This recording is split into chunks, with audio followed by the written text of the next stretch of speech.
বছৰটোৰ শেষৰ ফালে আমি আকৌ নতুন অসম পুলিচত খালী হৈ থকা পোষ্টসমূহ আমি এডভাৰটাইজ কৰিম। কোনোবাই যদি পোৱা নাই হতাশ হ'ব নালাগে, দৌৰৰ প্ৰেক্টিচ অব্যাহত ৰাখিব লাগে। বৰ্গৰ পৰীক্ষাৰ বাবে এতিয়া এটা অৰেল টেষ্ট হ'ব। এই অৰেল টেষ্ট আমি জুন মাহত অনুষ্ঠিত কৰিম। লগে লগে এডিআৰিৰ তৃতীয় বৰ্ষৰ পাছ কৰা ছাত্ৰ ছাত্ৰীসকল বা যুৱক যুৱতীসকলৰ বাবে এটা স্কিল টেষ্ট হ'ব।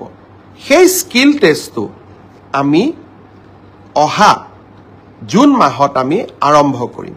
আমাৰ লক্ষ্য হৈছে যাতে এডিআৰিৰ নিযুক্তিও আমি 10 অক্টোবৰত দিব পাৰোঁ আৰু নৱেম্বৰ, ডিচেম্বৰ, জানুৱাৰীৰ ভিতৰত এডিআৰিৰ নতুন এডভাৰটাইজমেণ্টটো আমি যাতে দিব পাৰোঁ।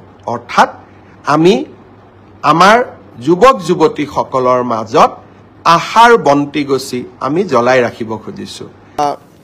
আমি এনে ডেট এটা ঠিক কৰিছোঁ 8 অক্টোবৰ তাৰিখে আমি নতুন কৰি আৰু 40,697 গৰাকী ল'ৰা ছোৱালীৰ হাতত নিয়োগ পত্ৰ তুলি দিম।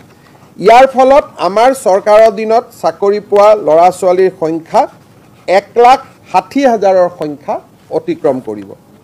মুখ্যমন্ত্ৰীৰ আত্মনিৰ্ভৰ অভিযান আমি 1 লাখ টকাকৈ 25,000 যুৱক যুৱতীক দিছিলোঁ।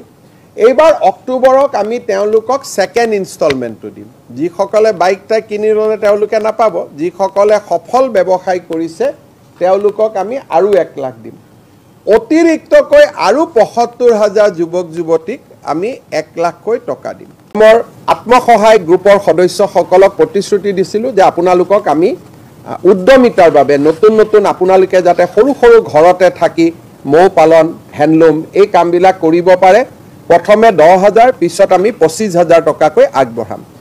1 এপ্ৰিলৰ পৰা বিহালীত আমি অসমত 30 লাখ মহিলাক 10,000 টকা কৰি দিয়াৰ মুখ্যমন্ত্ৰীৰ মহিলা উদ্যমিতা আঁচনিৰ আমি আৰম্ভণি কৰিম।